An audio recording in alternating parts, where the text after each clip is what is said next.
Una vez consumada la conquista, los repartimientos y mercedes reales, concedidas a los conquistadores, tuvieron como efecto el abatimiento de la población nativa, que descendió notablemente durante los primeros años de la dominación española, por lo que hubo necesidad de traer negros esclavos para trabajar en las haciendas, minas y factorías de Nueva España.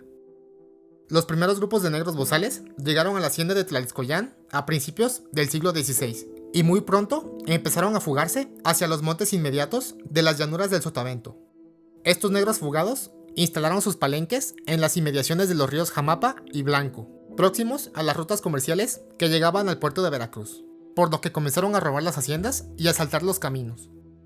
Los esfuerzos de someterlos por la fuerza no lograron eliminar el problema, por lo que se optó por utilizar la negociación como medida de sometimiento, concediéndoles la libertad de formar el primer pueblo libre en 1640, hoy Yanga, próximo al pueblo de San Juan de la Punta, en el camino hacia el puerto veracruzano. Como respuesta inmediata, se fundó la villa de Córdoba por cédula real, con la finalidad de mantener el control sobre la ruta de las mercancías, que llegaban de ultramar hacia la nueva colonia.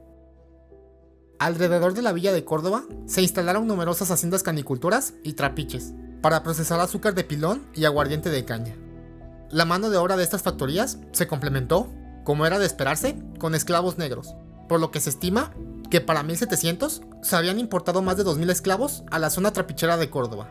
Con datos de Villaseñor y Sánchez, Naveda reporta que en 1788 los residentes de las haciendas eran en su mayoría 1264 esclavos. Los afromestizos libres sumaban 12, los indios 152 y los españoles 151. La consecuencia inmediata de la esclavitud fue la fuga constante de los negros hacia la zona de la banda de Jaliltatuani y la sierra de Zongolica, donde se fue formando un enclave cimarrón en los palenques de esta región. Tras las incursiones de captura, los cimarrones optaron por subir hacia la sierra de Mazateopán, donde fundaron nuevos palenques en sus estribaciones, bajando a hostigar los caminos de la ruta de la vainilla de Tutila hacia Tlaixcoyán. Las sublevaciones de las esclavonías no se hicieron esperar, siendo memorable la que tuvo lugar el 18 de junio de 1735, cuando los esclavos de San Juan de la Punta se rebelaron, sumando a su causa a los esclavos de varias haciendas y trapiches. Tomaron por asalto la hacienda de Omealca y se defendieron en ella por varios meses, hasta que las fuerzas conjuntas de las armas españolas lograron doblegarlos. Esta revuelta costó, de acuerdo a fuentes de la época, 400,000 pesos y muchas vidas de ambos bandos. Los líderes fueron ejecutados en la plaza pública en 1737. No obstante, muchos cimarrones de este alzamiento lograron figurarse en dirección a los palenques de Mazateopán y Soyaltepec. Otras insurrecciones tuvieron como eje los palenques de Mazateopán, quienes asaltaron las haciendas y motivaron a la revuelta, hasta que fueron sofocados por las armas en la hacienda de las Palmillas. En 1748 tuvieron lugar dos expediciones punitivas hacia las montañas de Mazateopán, una de ellas dirigidas por los hijosdalgos de la villa de Córdoba, Gabriel de Segura, Bernardo de Zavallos, Miguel de Leiva Esparragosa y Vicente Tapía. La otra en dirección al río de Jaliltatuani fue encabezada por el capitán Nicolás Carbachal Castillo de Altra. Ambos esfuerzos fracasaron miserablemente. Algunos autores han planteado la idea de que las sublevaciones de los negros en la zona trapichera de Córdoba tuvieron como incentivo los intereses de Fernando Carlos Rivadeneira, dueño de la estanzuela en el siglo XVIII, con la finalidad de dar cobijo dentro de sus terrenos a los cimarrones fugitivos, quienes servían como resguardo de sus propiedades, además de acercarse a una forma de producción asalariada, que distaba del modelo esclavista de la zona de Córdoba-Orizaba. En función de este cambio, la clase propietaria se dividió a lo largo de estos desacuerdos en dos bandos bien limitados. Por una parte, los amos esclavistas de Córdoba-Orizaba, sin duda, el sector más atrasado y dependiente de sus esclavos, y por la otra, los dueños de ganado y alcaldes mayores, que pugnaban por un cambio de política, y hacia el establecimiento de relaciones basadas en el trabajo asalariado y la movilidad de la mano de obra. Lo más interesante es que en la base de todo este largo proceso se desarrolló como política de los alcaldes mayores y los ganaderos algo que podemos llamar cimarronaje tutelado,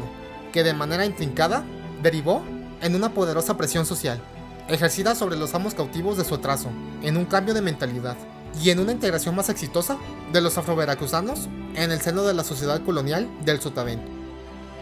Ante los nulos resultados obtenidos por las armas, don Andrés Fernández de Otañez, natural de Vizcaya, España, empresario ilustrado, con fuertes intereses económicos, en la ruta de la vainilla y el algodón, una ruta que partía de la región de la Cañada, cruzando los pueblos chinantecos y mazatecos, para alcanzar las llanuras del río de Suyaltepec, en dirección a la hacienda de la Estanzuela, Tlaliscoyán y el puerto de Veracruz. Fernández de Otañez había sufrido los embates de los saqueos de los cimarrones sobre sus propios intereses comerciales, y a la sazón de ser el alcalde mayor de Totila, decide intentar un pacto con los negros alzados, logrando conferenciar con su capitán y otros camaradas en las riberas del río Quetzalapa, a 2 leguas del pueblo de Suyaltepec.